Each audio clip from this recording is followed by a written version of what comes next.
Vous m'entendez là? Oui, Oui. on entend très bien. Alors on va commencer, Be'ezrat Hashem. On est en plein jour de Tisha B'Av, jour de jeûne.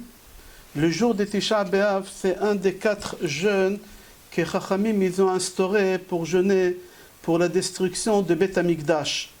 Les 4 jeûnes que Chachamim ils ont ordonnés par ordre. Le premier c'est Asara B'Tevet, le jeûne de 10 Tevet. Le 10 Tevet, il a commencé le siège sur Yerushalayim à l'époque des premières Beth Amikdash. Le deuxième jeûne que Chachamim ils ont instauré, c'est le 17 Tammuz. Le 17 Tammuz, c'est le jour qu'ils ont commencé à faire une fissure sur le muraille de Yerushalayim à l'époque des deuxième Beth Amikdash. Et il y a certains Chachamim qui disent aussi qu'à l'époque du premier Beth Amikdash aussi, la première fissure sur le muraille de Yerushalayim aussi, c'était le 17 Tammuz. Le troisième jeûne, c'est le jeûne qu'on jeûne aujourd'hui, Tisha B'Av.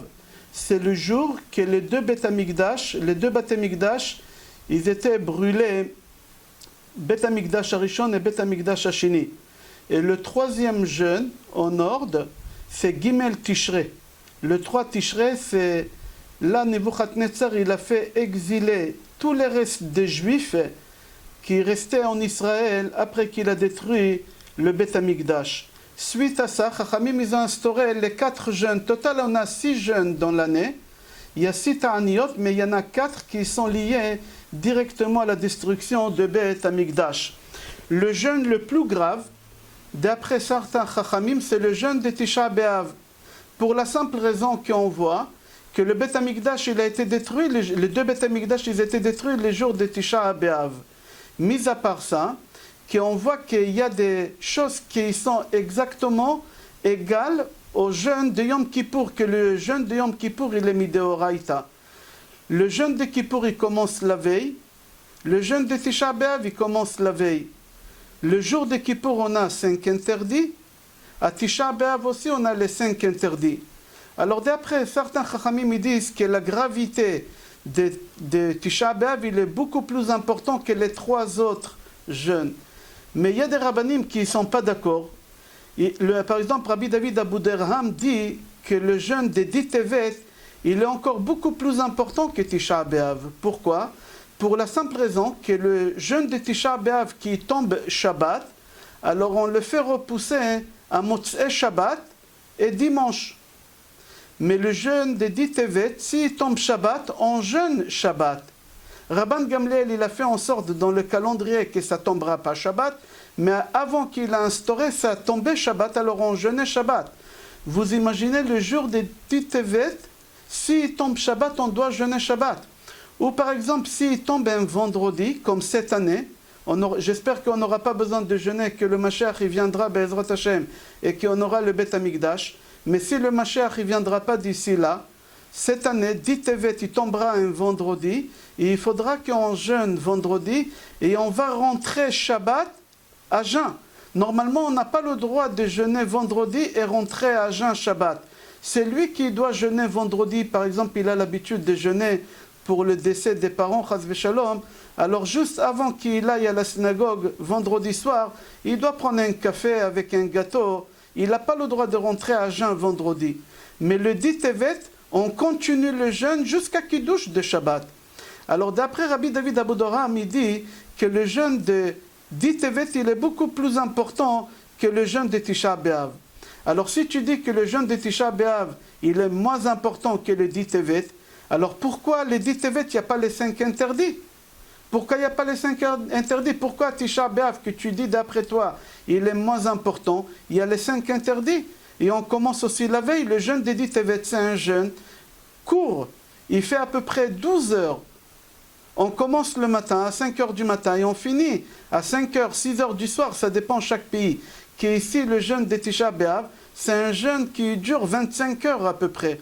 Alors il faut comprendre la vie entre Rabbi le Abou Derham et d'après Chachamim, la différence qu'il y a entre les deux. Il faut savoir que là, on est en train de traverser 10 Shabbatot depuis le 17 Tammuz jusqu'à Rosh Hashanah. Alors les 3 premiers Shabbatot des 17 Tammuz jusqu'à Tisha B'Av, les Haftarot qu'on lit, on les appelle les Tlata de Poranuta. C'est quoi Tlata de Poranuta?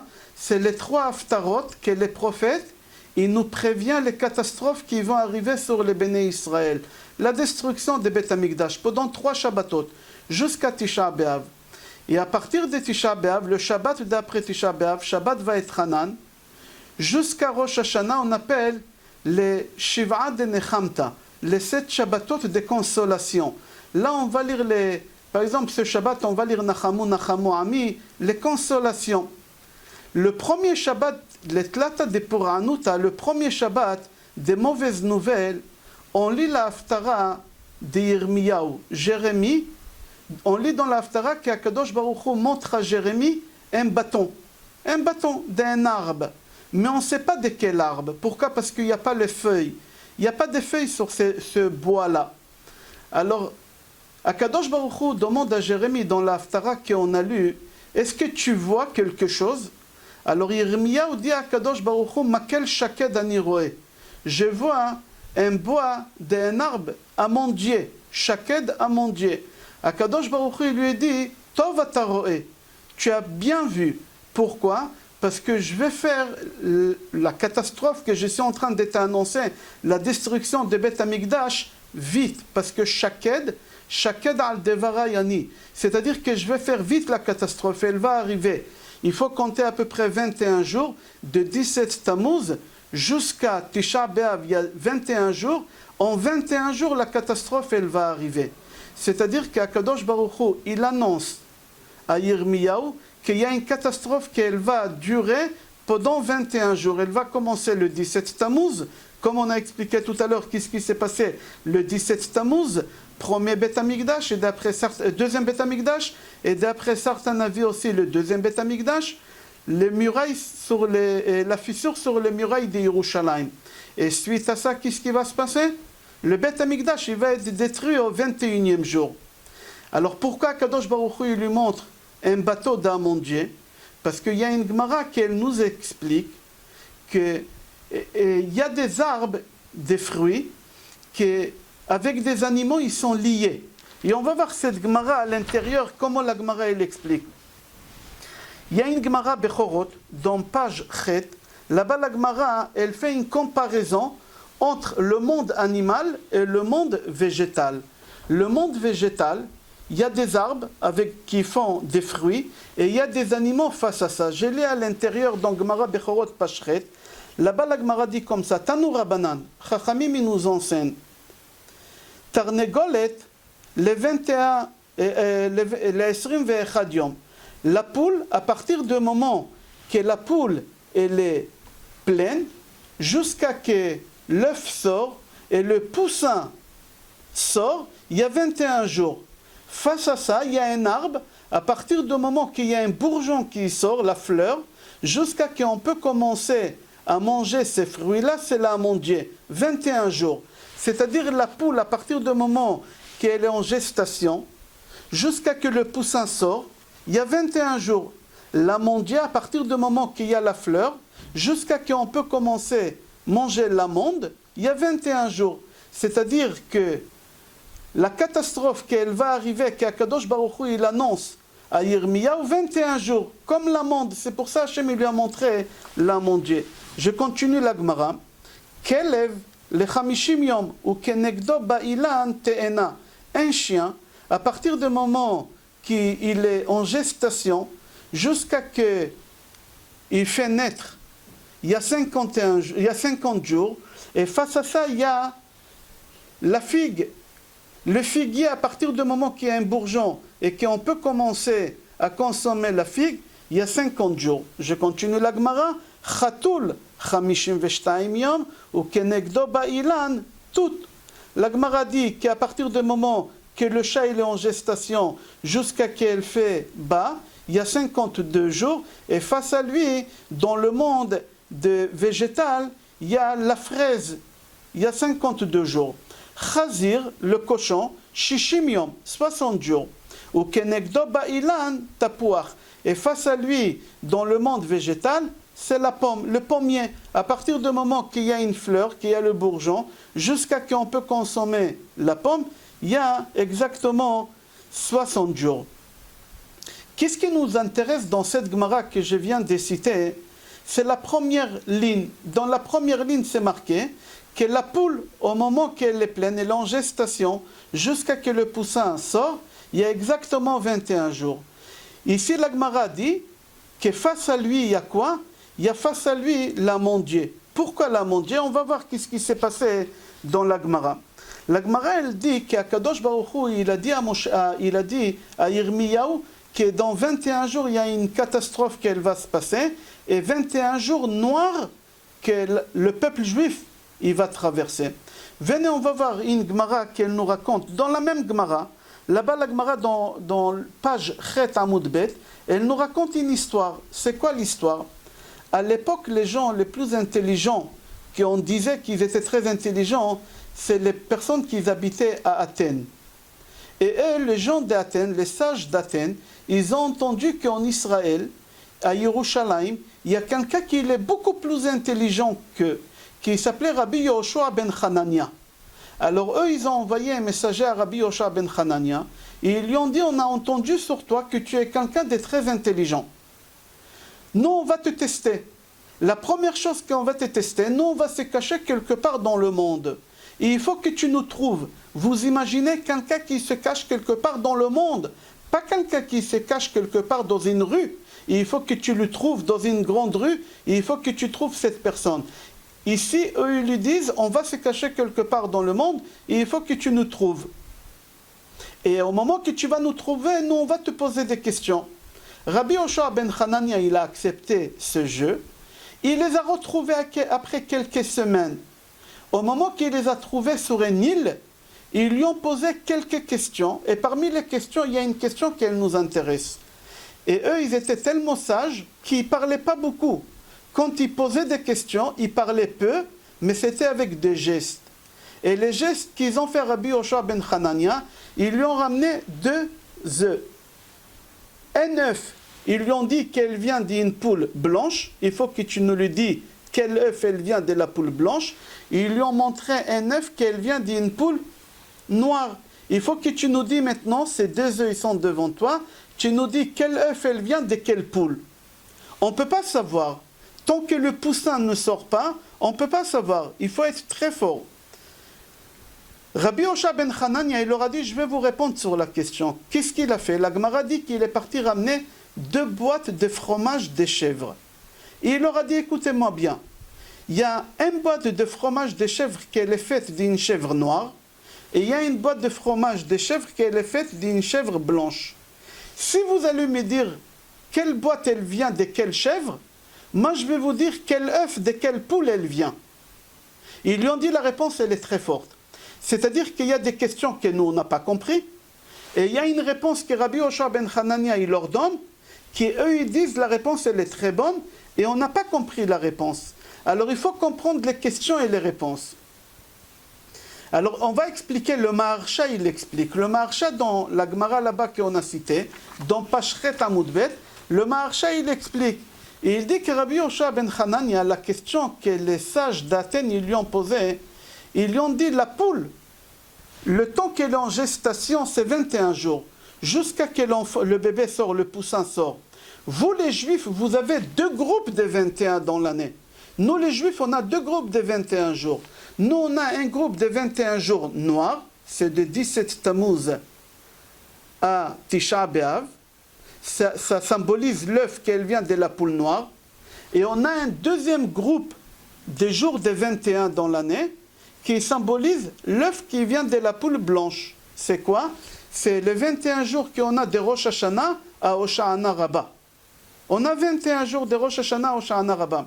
Alors la question qu'ils lui ont posée les sages d'Athènes, ils lui ont dit, comment c'est possible que vous les Juifs, vous avez 21 jours noirs et 21 jours blancs?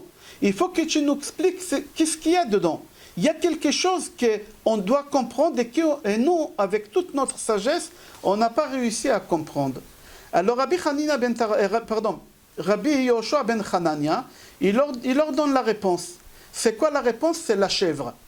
Parce que le fromage, on peut faire d'une vache, on peut faire de plusieurs choses. Du lait, on peut faire de fromage. Mais lui, exprès, le Maharsha dit, il aura ramené de fromage de chèvre. Pourquoi il leur a ramené de fromage des chèvres? Il leur a dit, la réponse c'est la chèvre. Pourquoi la réponse c'est la chèvre? Parce que nous les Juifs, dans 61 jours, à partir de Tisha B'Av, dans 61 jours, on aura Yom Kippour. Et parmi le travail que le Kohen il faisait à Yom Kippour, on avait un travail qu'on devait prendre Seir, les Azazel, Shne Seirim, on avait les boucs émissaires en français, je crois ça s'appelle. On avait un Seir qu'on le faisait sacrifier pour Akadosh Baruch Hu, et on avait un Seir, et on avait une chèvre, c'était des chèvres, qu'on la prenait, qu'on la ramenait au Tzouk. Tzouk, c'est une montagne, et on la poussait là-bas. Et au Beth Amikdash, on avait un fil qui était rouge. Et si Akadosh Baruch Hu, il a accepté le pardon, les fils, ils changeaient des couleurs rouges aux couleurs blancs. Et tous les béné Israël au Beth Amikdash, les jours des Kippour, ils comprenaient qu'Akadosh Baruch Hu, il leur a pardonné. Et c'était un jour de fête. Le jour des Kippour, c'était un jour de fête. Alors, c'était quoi la réponse de la chèvre? Rabbi Yoshua ben Hanania, il voulait leur dire, vous voyez chez nous les Juifs, on a aussi deux chèvres. Une chèvre qu'on donne à Akadosh Baruch Hu, et d'après la logique, le cadeau qu'on doit donner à Akadosh Baruch Hu, ça doit être la plus belle chèvre qu'il y a au monde. La plus belle, la plus chère. Et la Torah, elle nous oblige de prendre la même chèvre, qu'elle a la même valeur, qu'elle a le même poids, qu'elle a la même taille, et de la pousser dans la montagne. D'après la logique, c'est pas comme ça. Pour Akadosh Baruch Hu, on donne le top, il n'y a pas de problème. Mais qu'on prend une chèvre et qu'on la pousse dans la montagne pour savoir si Hachem nous a pardonné, oui ou non. Pourquoi on doit prendre la plus belle, la meilleure, celle qu'elle pèse le plus lourd? On doit prendre une qui est la moins chère, une qu'elle boite. Pourquoi Rabbi Yoshua ben Hanania, il voulait leur dire que chez nous les Juifs, il n'y a pas de différence entre les jours noirs, que vous appelez ça noir, et les jours blancs, que vous les appelez blancs. Nous les deux, on les appelle blancs. Même le jour des Kippour, Akadosh Baruch Hu, il nous pardonne sur les péchés, et même le fil rouge, il se transforme en fil blanc. Ça, c'est la réponse qui donne le Maharsham. On va continuer, et après on va revenir à cette histoire de Rabbi Yoshua ben Hanania avec le sage d'Athènes. Il faut savoir que le premier Beth Amikdash, c'est Shlomo HaMelech qui l'a construit. Après qu'on est sorti d'Égypte, on est rentré en Eretz Israël avec Yehoshua ben Nun, c'est-à-dire au moment qu'on est sorti d'Égypte jusqu'à qu'on est rentré en Eretz Israël. Et Shlomo HaMelech, il a construit le premier Beth Amikdash il y a 480 ans qui se sont écoulés. Après 480 ans de sortie d'Égypte, celui qui a construit le Beth Amikdash, c'était Shlomo HaMelech. Le Beth Amikdash, il a tenu 410 ans. Et après 410 ans, Akadosh Baruch Hu, il a fait détruire le Beth Amikdash à cause des trois péchés qu'ils ont fait les béné Israël. Gilouy Arayot, Shfichut Damim et Avodah Zara. Akadosh Baruch Hu, il a dit, c'est pas possible de continuer comme ça. Hachem, il a fait détruire le Beth Amikdash par qui? Asseyez-vous bien. Qui a détruit le premier Beth Amikdash? Le petit-fils du roi Salomon. Le roi Salomon, c'est lui qui a construit le Beth Amikdash. C'est lui qui a détruit le Beth Amikdash, c'est Nebuchadnezzar. Nebuchadnezzar, d'après le Rama, et d'après Ariézal, et d'après Achida Kadosh, c'était le petit-fils du roi Salomon. Et c'est le petit-fils du roi Salomon qui a détruit le Beth Amikdash. Comment c'était le petit-fils du roi Salomon? Alors ils expliquent à Arizal et à Rama Mipano et à Achida que la reine Saba, quand elle est venue voir le roi Salomon, c'est marqué là-bas que le roi Salomon venatan la et kol mishalot liba. Tout ce qu'elle a demandé, il lui a donné à la reine Saba. Alors les commentateurs posent la question, ils disent, qu'est-ce qu'il a donné à la reine Saba? Qu'est-ce que ça veut dire ça? Tout ce qu'elle a demandé, il lui a donné. Alors le Rama Mipano, Ari Akadosh et Achida disent, elle voulait se marier avec lui. Elle voulait avoir un enfant, parce que c'était l'homme le plus sage au monde, et elle voulait avoir un enfant sage, intelligent comme le roi Salomon. Alors le roi Salomon, il a converti la reine Saba, et elle a eu un enfant avec. D'après Achida Akadosh, c'était des jumeaux, une fille et un garçon. À Rizal et le Rama Mipano, ils disent non, elle n'a pas eu un garçon avec, elle a eu qu'une fille avec. Et de cette fille-là, il est né Nebuchadnezzar. Nebuchadnezzar, c'était le petit-fils du roi Salomon. Il est né de la fille du roi Salomon. Alors c'est lui qui a construit le premier Beth Amikdash après 410 ans qu'il a existé, c'était Nebuchadnezzar. Le deuxième Beth Amikdash, qui a construit le deuxième Beth Amikdash, c'était Ezra et Nehemia. On les appelle Golé Bavel. Ceux qui sont partis en exil en Babylonie, après 70 ans d'exil, Akadosh Baruch Hu nous a pardonné sur le péché, sur les 3 péchés qu'on a fait, Gilui Arayot, Shfichut Damim et Avodah Zara. Akadosh Baruch Hu nous a pardonné et il nous a ramenés en Eretz Israël et on a construit le Beth Amikdash. C'est-à-dire ça fait 2000 ans qu'on est en exil pour la destruction du deuxième Beth Amikdash, pour un seul péché qu'on a fait. Un seul péché. Quel péché on a fait? La haine gratuite. La haine gratuite, elle est encore pire que les 3 péchés que vous n'êtes pas capable de le faire, que nous, on n'est pas capable de le faire. Gilui Arayot, Shfichut Damim et Avodah Zara, 70 ans de prière, on a obtenu le pardon. La haine gratuite, ça fait 2000 ans, on n'a pas eu encore le pardon.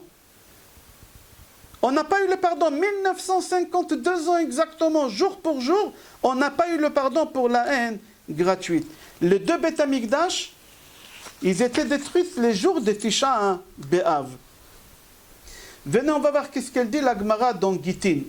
La Gemara Gittin dit Nebuchadnezzar Ani Venivze. J'explique ce qui veut dire le mot Ani Venivze. Ani Venivze, c'est pire que la basse classe. C'est quelqu'un, Nebuchadnezzar, quand il était petit, c'est quelqu'un qui habitait dans les cités des 9-3. Il habitait dans les cités où il y a tous les voyous, toute la pauvreté. De la Babylonie, c'est là-bas où il a grandi, Nebuchadnezzar. C'était un enfant pauvre. C'était un enfant de la classe la plus basse. Et son meilleur copain, c'était qui? C'était Yirmiyahu Hanavi. Jérémie, il avait le même âge que Nebuchadnezzar. Et les deux, quand ils jouaient, un jour, Nebuchadnezzar, il a dit quelque chose à Yirmiyahu. Ils avaient 10 ans. Rav Kanievski Shlita, dans son livre, il écrit qu'ils avaient 10 ans. Qu'est-ce que je rajoute? Ce n'est pas la Gemara, c'est Rav Chaim Kanievski Shlita dans son livre Mikra. Il dit là-bas que Nebuchadnezzar, il a dit à Yirmiyahu, il faut savoir qu'Yirmiyahu, déjà, il était prophète depuis qu'il était dans le ventre de sa mère. Comme ça, c'est marqué dans la Haftara qu'on a lu. Depuis le ventre de sa mère, c'est-à-dire que lui, il savait tout ce qui va se passer à l'âge de 10 ans. Et Nebuchadnezzar, il regarde son copain, Yirmiyahu, et il lui dit, tu sais Yirmiyahu, un jour je vais régner sur le monde. Un jour je vais régner sur la calotte du monde. C'est bizarre, un enfant qui vit dans le 9-3, un enfant qui est de la basse classe, un enfant qui rêve à monter au lit sans avoir faim, il rêve à régner sur la calotte du monde. D'où il a eu ça dans ses gènes? Comme ça, il pose la question Rav Kanievski, d'où il a eu des gènes pareils? Un enfant comme ça, le meilleur rêve qu'il peut imaginer, c'est d'avoir à manger. C'est le meilleur rêve, le plus grand fantasme dans sa vie, c'est d'avoir à manger. Mais aller avoir un fantasme à régner sur la calotte du monde, comment c'est possible? D'ici, on apprend qu'il avait des gènes de roi Salomon. Il avait des gènes de roi Salomon, comme ça il dit. Ok, on continue à Botaï, la Gemara. La Gemara dit que Nebuchadnezzar dit à Yirmiyahu, je vais régner sur la calotte du monde. Et Yirmiyahu lui dit, tu feras quoi quand tu vas régner sur la calotte du monde? Il lui dit, la première chose que je vais faire, je vais aller à Yerushalayim, je vais raser Yerushalayim, je vais détruire le Beth Amikdash et je vais tuer tous les juifs de Yerushalayim. Voilà le fantasme d'un garçon qui crève de faim. Si je vais devenir le roi du monde, la première chose, je vais raser Yerushalayim, je vais détruire Yerushalayim, je vais raser le Beth Amikdash. Yirmiyahu, comme il était prophète déjà depuis le ventre de sa mère, il savait que ça va arriver. Il lui a dit, écoute, Nebuchadnezzar, on est copains. Si on est copains, tu vas avoir le monde entier. Laisse-moi Yerushalayim. Partage avec moi, prends tout le monde entier. Prends Israël. Yerushalayim, laisse-moi. Nebuchadnezzar, il lui dit, je ne te laisserai pas Yerushalayim. Il lui dit, alors laisse-moi Beth Amikdash. Il lui dit, je ne te laisserai pas Beth Amikdash. Il lui dit, laisse-moi Tinokot Shel Bet Rabban. Laisse-moi les enfants juifs en moi. Il lui dit, je ne te laisse rien du tout. En fin de compte, il lui dit, je te laisserai quelques heures. Si tu arrives à rentrer à Yerushalayim avant le coucher du soleil, les jours que je vais brûler Yerushalayim, tu pourras prendre ce que tu veux. Ils avaient 10 ans. Ils ont grandi. Nebuchadnezzar, il est devenu le roi de calotte. Il a régné sur la calotte du monde. Il a régné sur le monde. Et il a exaucé qu'est-ce qu'il a dit. Il a réalisé qu'est-ce qu'il a dit. Et Yirmiyahu, il a surveillé de près. Et Yirmiyahu, il savait qu'il va détruire Yerushalayim. Et il ne quittait pas Yerushalayim pour être à Yerushalayim pour sauver. Qu'est-ce qui peut sauver le jour qu'il va brûler le Beth Amikdash. Mais Akadosh Baruch Hu, il a joué un sale tour à Yirmiyahu. Akadosh Baruch Hu, il a envoyé Yirmiyahu dans un endroit qui s'appelle Anatot. Il lui a dit d'aller acheter les terrains de son oncle Hananel. Et c'était le jour de Tisha B'Av. Et Yirmiyahu, il n'a pas compris. Et il a quitté Yerushalayim, il est parti à Anatot. Et le temps que lui, il a quitté Yerushalayim, c'était Tisha B'Av et Nebuchadnezzar, il a brûlé Yerushalayim. Nebuchadnezzar, il court vers Yerushalayim, mais c'était trop tard. Le soleil, il a couché. Et il n'a pas pu récupérer rien du tout de Yerushalayim. Et comme ça, Kadosh Baruch Hu, il a fait en sorte que Yerushalayim, il a été détruite. Et depuis Rabotai, ça fait 2000 ans qu'Akadosh Baruch Hu, il n'a pas un nom. Le nom d'Akadosh Baruch Hu, c'est Yud-Ke Vav-Ke. Akadosh Baruch Hu, il a dit Ki yad al-Kes, ya. Kes. Kes, c'est une chaise. Il manque la lettre Aleph. Akadosh Baruch Hu, il a dit que tant qu'Amalek ils sont dans le monde, mon trône, il aura que 3 pieds. Il n'y a pas le 4e. Je ne peux pas m'asseoir. Hachem, c'est un roi qui n'a pas un trône. Akadosh Baruch Hu, c'est un roi qui n'a pas de nom. Il y a Yudke. Il manque le Vav et Hey. Hachem, c'est un roi qui n'a pas de trône et il n'a pas de nom. Mis à part ça, Hachem, c'est un roi qui n'a pas un palais. Il n'y a pas le Beth Amikdash. Akadosh Baruch Hu, il a dit, je ne vais pas rentrer à Yerushalayim shel ma'ala, kol zman Yerushalayim shel mata, lo bnuya. Akadosh Baruch Hu, il a juré. Parce qu'il y a Yerushalayim shel mata, Yerushalayim shel ma'ala. Ha'ir shechubera la yachdav. Il y a en bas Yerushalayim et en haut il y a Yerushalayim. Et Akadosh Baruch Hu, il a dit qu'il ne va pas rentrer chez lui tant que... C'est-à-dire qu'Akadosh Baruch Hu, il n'a pas un palais. Akadosh Baruch Hu, il n'a pas de trône. Akadosh Baruch Hu, il n'a pas de nom. Quel roi? Quel roi? C'est pour ça qu'on a pleuré quand on a annoncé 1952 ans de la destruction de Beth Amikdash. C'est-à-dire quoi la destruction de Beth Amikdash? Qu'Akadosh Baruch Hu, il n'a pas de nom. Qu'Akadosh Baruch Hu, il n'a pas de maison. Qu'Akadosh Baruch Hu, il n'a pas une chaise pour s'asseoir. On raconte sur Chafetz Chaim qu'il a demandé à un de ses élèves. Chafetz Chaim, il habitait dans la ville qu'elle s'appelait Radin. Chafetz Chaim, il a demandé à un de ses élèves de faire le tour de Shtaitel. Shtaitel, c'est le ghetto, c'est le Mela. Chez les Ashkenazim, ils appellent ça le Shtaitel. De faire le tour de toutes les maisons juives. Il lui a dit, toque dans chaque porte. Demande est-ce qu'il y a un juif qui n'a pas de chaise. On va lui donner. L'élève, il n'a pas compris. Il est parti dans toutes les maisons des Radin, chez tous les juifs, et il a toqué. Après 1h30, il revient, il dit à Chafetz Chaim, Rabbi, il n'y a pas un juif qui n'a pas une chaise pour s'asseoir, ne vous inquiétez pas. Tous, ils ont des chaises. Et là, Chafetz Chaim, il s'est mis à pleurer. Et l'élève, il n'a pas compris. Il a dit, Rabbi, pourquoi vous pleurez? Tous, ils ont des chaises pour s'asseoir. Il lui a dit, justement, tous, ils ont des chaises pour s'asseoir, mais Akadosh Baruch Hu, il n'a pas de chaises. Akadosh Baruch Hu, il n'a pas de trône pour s'asseoir. C'est pour ça que je pleure. C'est pour ça qu'on pleure à Tisha B'Av. Qu'Akadosh Baruch Hu, il n'a pas de palais, il n'a pas de maison. Akadosh Baruch Hu, il n'a pas de nom. On raconte une histoire sur un des Admorim, l'Admor Mibelz, qu'il recevait des gens. Il recevait des gens. Et quand il recevait des gens, celui qui était intérieur dans son bureau, c'était un des plus grands banquiers de la Pologne. Il avait beaucoup de succursales, des banques dans le monde. C'était un grand banquier. Et au moment qu'il a fini ses banquiers, il est sorti, il y a un juif qui est rentré, un juif simple, il est rentré. Et ce juif, quand il rentre, il est encore debout. Et il dit au Admor Mibelz, Rabbi, j'ai 4 filles à marier. De 20 à 35 ans, je n'arrive pas à les marier. Mais vous savez, Rabbi, j'ai mis 150 000 roubles, c'est des grandes sommes, pour chaque fille. Et tout cet argent-là, ils sont chez ce banquier-là, qui vient de sortir. Alors le Admor lui dit, monsieur, écoutez-moi bien, allez récupérer votre argent aujourd'hui, c'est une grande somme d'argent. Lui, il n'a pas compris. Le Rabbi me demande de récupérer mon argent. Si le Rabbi, il a dit, je vais faire. Dès qu'il a fini l'entretien avec le Admor Mibelz, il est parti à la banque. Il est parti à la banque, il a demandé son argent. La banque, ils lui ont dit, nous, on n'a pas cette somme. Il faut qu'on envoie un télégramme au central, et le central, ils vont envoyer un camion Brinks, et tu auras ton argent à la fermeture à 18h. Il n'y a pas de problème, je reviens à 18h. À 18 heures, il est revenu, il a récupéré son argent, il a caché chez lui à la maison sous les matelas, comme il lui a dit le rabbi, comme il lui a dit le Admor. Vendredi, lui, il sort pour aller acheter des chalotes, acheter des croissants, des pains au chocolat. Il va à la boulangerie, et juste à côté de la boulangerie, il y a la banque. Il voit une grande pancarte sur la banque. Tout celui qui a des réclamations, il doit appeler le notaire tel numéro. Il a compris que la banque elle a fait faillite. Il a commencé à danser. Il a commencé à dire merci beaucoup au rabbi, au Admor, qui lui a sauvé toute sa fortune. Et après, il a arrêté de réfléchir. Il a dit, attends, je ne comprends pas, mon rabbin, il doit être un voyou. Comment il m'a dévoilé un secret que l'autre il lui a raconté, il n'avait pas le droit de faire. Il a dit, peut-être mon rabbi, il n'est pas voyou, peut-être mon rabbi, il a vu par prophétie, et il m'a prévenu, c'est un tzaddik. Qu'est-ce qu'il a fait ce bonhomme? Il a pris 10% de la somme. 10% de la somme. Il est parti chez le rabbi pour lui dire merci.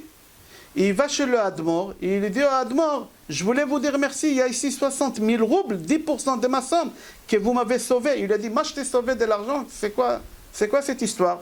Il lui dit, la banque que vous m'avez dit de retirer l'argent, il a fait faillite, comme vous avez vu.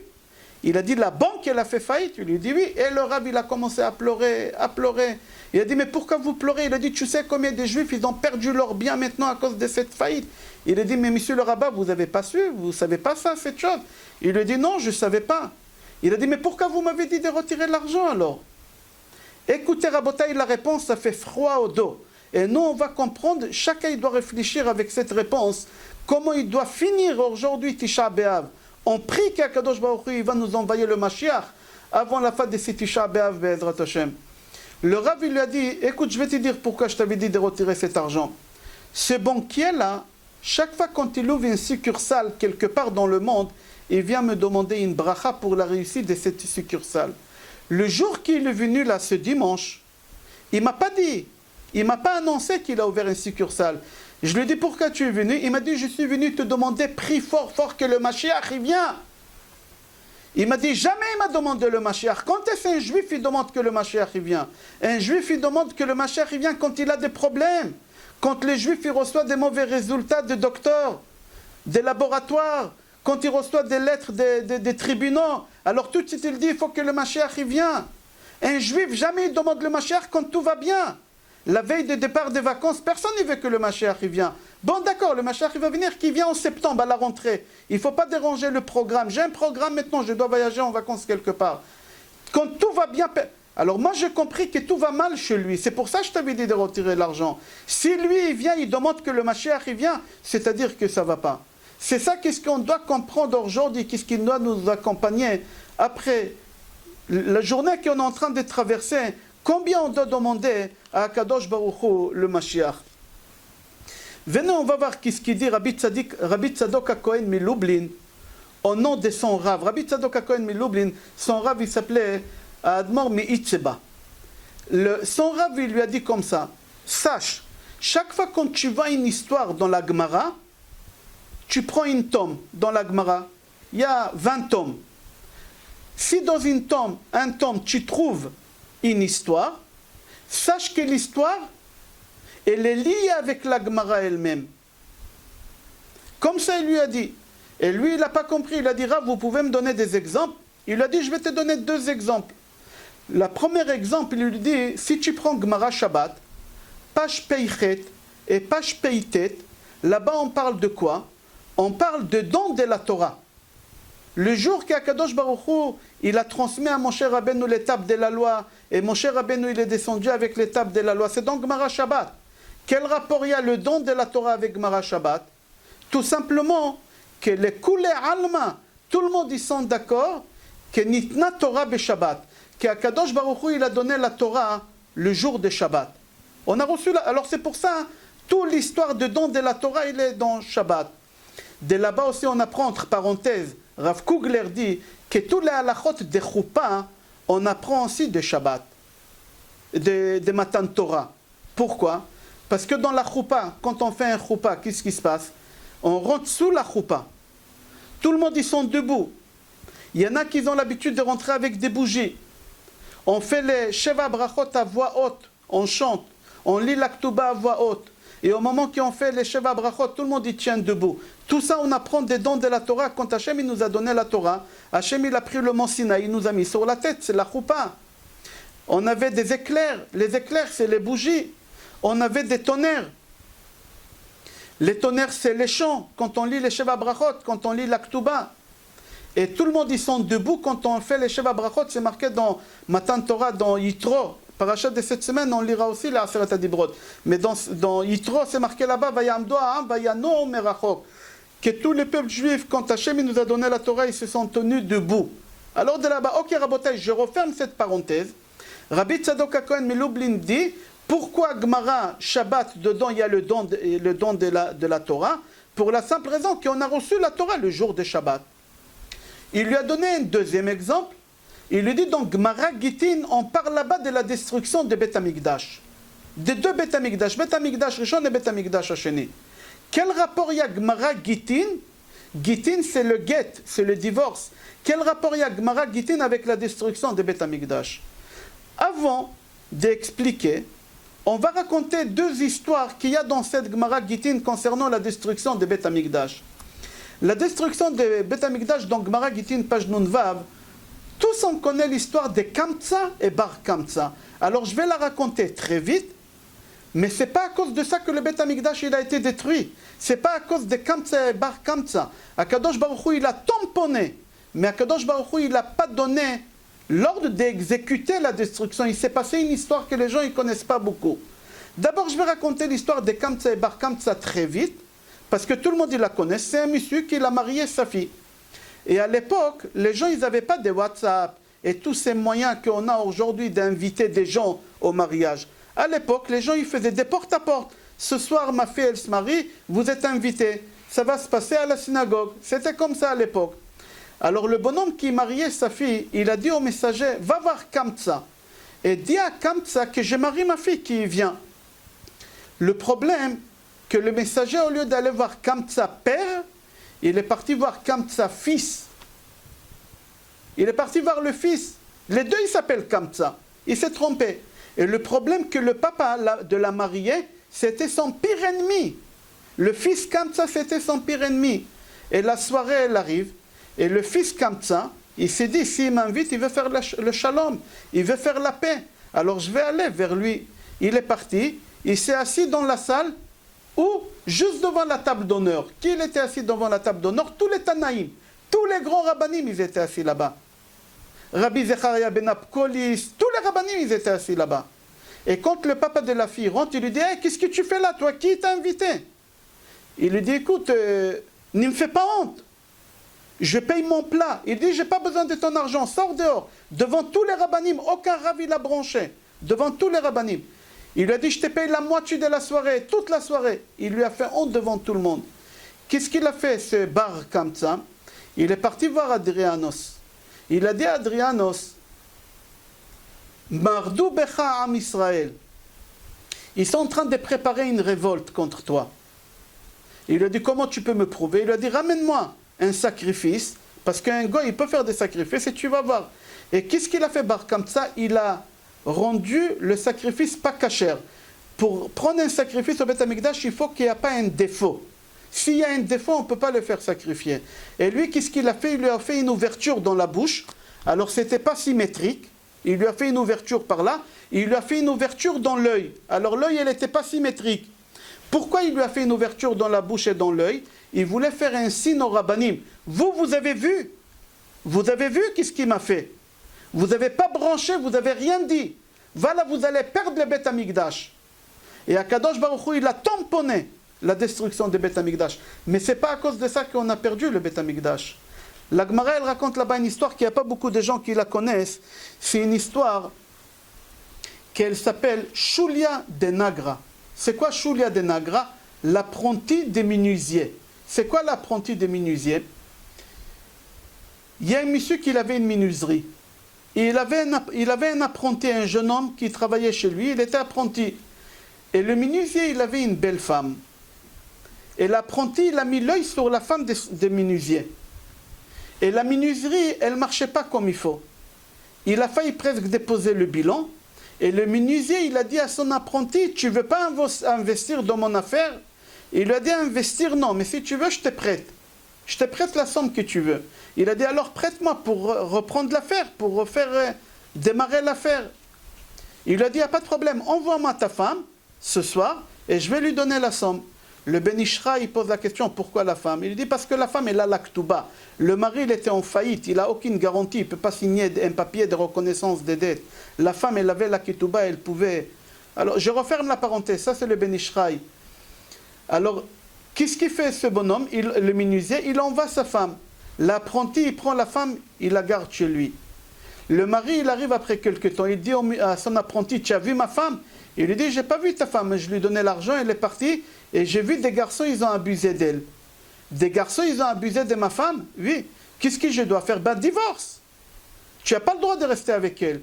Et il lui a dit, mais je divorce de ma femme, j'ai pas avec quoi payer la ketouba. J'ai mis une grande somme. Il dit, pas de problème, je te prête l'argent, divorce. Et il a fait un divorce à sa femme, et cet apprenti, il s'est marié avec la femme de son patron. La catastrophe, c'est pas ça. La catastrophe, c'est quand il fallait rembourser l'argent, la date est arrivée, le menuisier, il n'avait pas. Alors l'apprenti lui dit, pas de problème, tu n'as pas d'argent, moi je cherche un homme de ménage. Tu vas faire le ménage chez moi à la maison. Maintenant le menuisier, il n'a pas compris que sa femme, elle est mariée avec son apprenti, il n'a pas compris encore.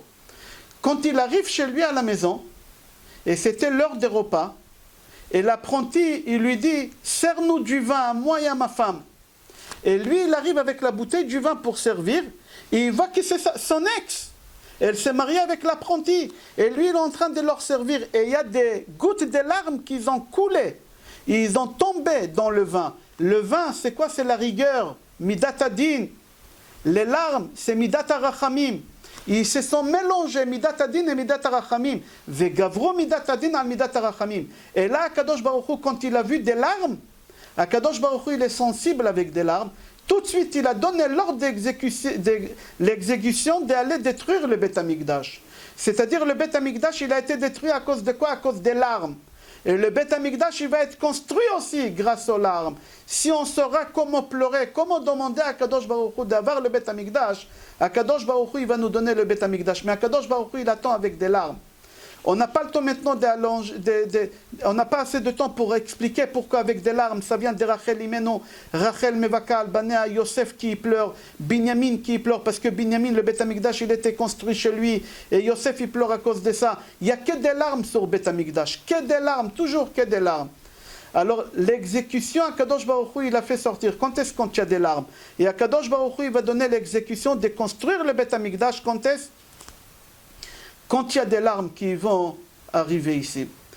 Rabotai, j'aimerais faire le point commun, il nous reste encore 9 minutes. Alors je saute quelques sujets.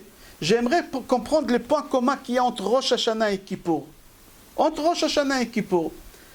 Entre Rosh Hashanah et Kippour, il faut savoir que c'est marqué dans le Midrash qu'Akadosh Baruch Hu, il a décidé que tous les fêtes ils vont tomber en été, dans l'été. Akadosh Baruch Hu, il a décidé que les fêtes, tous les fêtes juifs, ils vont être dans l'été. Pesach, ça doit être à Nissan, comme on a.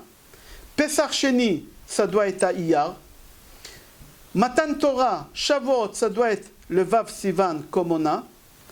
Le 17 Tammuz, ça doit être Rosh Hashanah. Normalement, 17 Tammuz, ça devait être Rosh Hashanah Yom HaZikaron.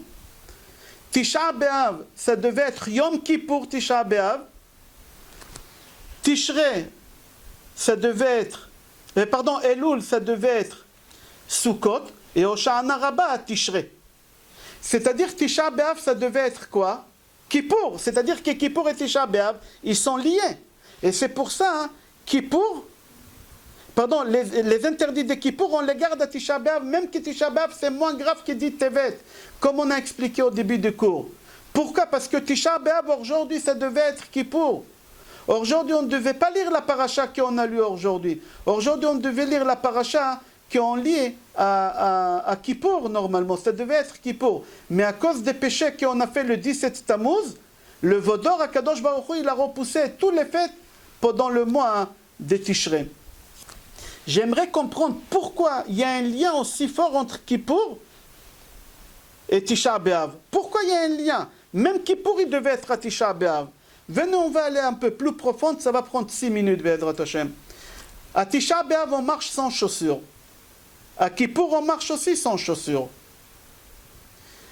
C'est un problème. La Gemara dit, c'est lui qui n'a pas de chaussures, il faut qu'il vende sa maison pour qu'il achète des chaussures parce que c'est grave de marcher sans chaussures. Comme ça c'est marqué. Il ne faut pas marcher sans chaussures. Pourquoi? Parce que quand Adam et Chava, le serpent et la terre, ils ont péché, Akadosh Baruch Hu, il a puni Chava 10 malédictions, Adam 10 malédictions, le serpent 10 malédictions et la terre 9 malédictions. 39 malédictions, c'est pour ça qu'on a les 39 travaux des Shabbats, etc. On n'a pas le temps d'expliquer d'après le Sod pourquoi. Mais c'est-à-dire que nous, l'homme, combien de malédictions on a en nous? On a 10. La terre, combien est là? 9. Si je marche sur la terre sans chaussures, combien j'ai maintenant? 19. Le corps, il ne peut pas tenir 19 malédictions. Il y a des maladies qui viennent et la personne, elle peut mourir. Impossible 19 malédictions. C'est pour ça, la Gemara dit, il ne faut pas marcher sans chaussures. Quand on dit il ne faut pas marcher sans chaussures, ce n'est pas à la maison. Ce n'est pas dans la rue où il y a des goudrons. C'est où il y a des sables. Je referme la parenthèse. Alors, qu'est-ce qui se passe? Alors, c'est pour ça qu'il ne faut pas marcher sans chaussures. Alors, la question qu'elle se pose, si on n'a pas le droit de marcher sans chaussures, alors pourquoi à Kippour et à Tisha B'Av, on marche sans chaussures? Si tellement grave de marcher sans chaussures à tel point que le corps ne peut pas tenir 19 malédictions, j'aimerais savoir pourquoi à Kippour, on doit marcher sans chaussures. Pourquoi à Tisha B'Av, on doit marcher sans chaussures? Alors, il faut savoir que Tisha B'Av et Yom Kippour, il y a des points communs entre eux. Et les points communs qui entre Tisha B'Av et Kippour, c'est quoi? Qu'Akadosh Baruch Hu, il est très proche de nous. À Kippour, Akadosh Baruch Hu, Kanesher Yair al Kenon, comme ça c'est marqué, comme l'aigle, il va sur les oisillons doucement, doucement pour ne pas leur faire peur, comme ça Akadosh Baruch Hu, il vient vers nous depuis Rosh Chodesh Elul, on est Av Rachet Evot, Elul Ba. Alors maintenant, si on se prépare pour le mois de Elul, Akadosh Baruch Hu, il va s'approcher. Il est en train de s'approcher. Alors à Tisha B'Av, Hashem, il est très proche de nous. À Kippour, Akadosh Baruch Hu, il est très proche de nous. Alors quand tu sens Akadosh Baruch Hu proche de toi, aucune malédiction elle peut t'atteindre. Aucune malédiction. C'est pour ça, à Tisha B'Av, tu peux marcher sans chaussures. Tu peux avoir 19 malédictions. Tu peux avoir 40 malédictions. Hashem, il est avec toi. Si Hashem, il est avec toi, personne ne peut être contre toi. Personne au monde. À Kippour et à Tisha B'Av, Hashem, il est à côté de nous. De où on apprend ça? On apprend ça de Moshe Rabbeinu. Quand Moshe Rabbeinu il se trouve à côté du Sné, le buisson ardent, il y a qui là-bas? Hachem. Moshe Rabbeinu il a des chaussures. Hachem ordonne à Moshe Rabbeinu, Shal na'alcha me'al raglecha. Enlève tes chaussures. Pourquoi tu n'as pas besoin de chaussures? Je suis là. Quand Hachem il est là, tu ne dois pas avoir peur. On voit la même chose chez Yoshua ben Nun. Yoshua ben Nun, quand le malach il s'est dévoilé à lui, le malach dit à Yoshua ben Nun, Shal na'alcha, une chaussure, pas tes chaussures, garde une. Pourquoi? Parce que moi, l'ange, je suis kadosh, mais pas comme Hachem. Alors tu dois avoir une certaine protection, enlève une seule chaussure. La même chose, on voit nous à Tisha B'Av comme ça. À Tisha B'Av, on marche sans chaussures. Pourquoi? Parce qu'Akadosh Baruch Hu, il est à côté de nous. À Kippour, Akadosh Baruch Hu, il est à côté de nous. Quand il y a une femme à Kippour, elle doit jeûner. Une femme qui est enceinte, elle doit jeûner. Si elle a l'œil qu'elle tourne, qu'est-ce qu'on fait avec cette femme-là? On lui dit dans l'oreille, on murmure dans l'oreille, Kippour Ayom. Aujourd'hui, c'est Kippour. Si le bébé il s'est calmé, il n'est matov. S'il ne s'est pas calmé, on lui donne à manger. Comment ça se fait que dans les autres jeûnes, on ne murmure pas dans l'oreille de cette femme-là? Pourquoi? Pour la simple raison que tous les autres jeûnes, il n'y a pas les 5 interdits. Les 5 interdits, on doit être comparé comme un ange. Alors, puisque moi, le jour de Kippour, je suis comparé comme un ange, on dort lit séparé, on ne mange pas, on ne boit pas, alors on ne va pas aux toilettes, alors on est debout, on est habillé en blanc, on est comme les malachim. Alors puisqu'on est comme des malachim, alors le bébé il peut entendre qu'est-ce qu'on lui dit. Mais les autres jeunes, une femme, elle ne jeûne pas, elle mange. Pourquoi? Parce que ça ne sert à rien de parler avec l'enfant. Parce qu'il y a une séparation entre l'homme et à l'intérieur du corps de la femme. C'est quoi? C'est la neshama. Quand est-ce que ça se détache la matière avec la spiritualité? Le jour de Kippour, et le jour de Tisha B'Av. C'est pour ça on lit toujours Kippour et Tisha B'Av. C'est pour ça les 5 interdits de Kippour et les 5 interdits de Tisha B'Av, ils sont la même chose. Même que le jeûne de Dit Tevet, il est beaucoup plus important que Tisha B'Av. Parce que le jeûne de Dit Tevet, s'il tombe Shabbat, on jeûne Shabbat. S'il tombe vendredi, on va jeûner vendredi, on va rentrer Shabbat à jeun. Même qu'il est beaucoup plus important le Dit Tevet que Tisha B'Av, quand même on a gardé. Pourquoi? Parce qu'Akadosh Baruch Hu, il est proche de nous aujourd'hui. Akadosh Baruch Hu, il est là pour compter les larmes de chacun. Combien de larmes tu es en train de faire couler parce que je n'ai pas de maison? Combien de larmes tu es en train de couler parce que je n'ai pas un trône? Combien de larmes tu es en train de couler parce que je n'ai pas de nom? Akadosh Baruch Hu, il n'a pas de nom. Il n'a pas de nom. Yutke, il lui manque Vavke. Akadosh Baruch Hu, il lui manque un pied dans son trône. Il ne peut pas s'asseoir. Akadosh Baruch Hu, il ne peut pas rentrer à Yerushalayim Shel Ma'ala. Il a son palais, mais il ne peut pas rentrer. Alors Akadosh Baruch Hu, il est là, compter des larmes pour savoir est-ce qu'il y a assez de larmes pour pouvoir nous donner le Bet Amikdash. Et le Dit Tammuz, le Dit Tevet, il est tellement important. Pourquoi il est plus important que Kippour? Pourquoi il est beaucoup plus important que Kippour? Pour la simple raison que le Dit Tevet, Akadosh Baruch Hu, Yoshev Imo, Kola Pamalia Shelo, comme ça il dit à Arizal. Le jour de Dit Tevet, Akadosh Baruch Hu, il va décider, est-ce que cette année on aura le Bet Amikdash? Est-ce que cette année on aura le Mashiach, Be'ezrat Hashem? C'est pour ça le Dit Tevet, il est beaucoup plus important que Tisha B'Av. Certes, on a 5 interdits à Tisha B'Av, parce que Tisha B'Av et Kippour, ils sont liés un avec l'autre. Mais le plus important, c'est Dit Tevet. Pourquoi? Parce qu'à Dit Tevet, Akadosh Baruch Hu, déjà il a jugé, est-ce qu'on va couler assez de larmes, Be'ezrat Hashem, aujourd'hui pour pouvoir avoir le Bet Amikdash, Be'ezrat Hashem. Rabotai, je suis obligé de finir parce que c'est l'heure. Alors Be'ezrat Hashem, j'espère que le message il a passé avec l'histoire de Achafetz Chaim, avec l'histoire de Admor Mibelz, que chacun, il veut le Mashiach qui vient quand ça l'arrange. Pas quand ça arrange Akadosh Baruch Hu. Alors chacun il doit faire un travail de conscience et comprendre qu'Akadosh Baruch Hu, il n'a pas de maison, il n'a pas de chaise, il n'a pas de trône, il n'a pas de nom. Et Akadosh Baruch Hu, il attend qu'on pleure et Akadosh Baruch Hu, il va nous donner le Bet Amikdash uniquement avec des larmes. Be'ezrat Hashem Rabotai, qu'on aura la consolation, qu'on aura Be'ezrat Hashem le Bet Amikdash Bekarov Mamash, Shenishma Benitbaser Besorot Tovot, et qu'on finira Be'ezrat Hashem ce jeûne à Yerushalayim au Bet Amikdash Ashlishi Be'ezrat Hashem. Bracha ve'atzlacha.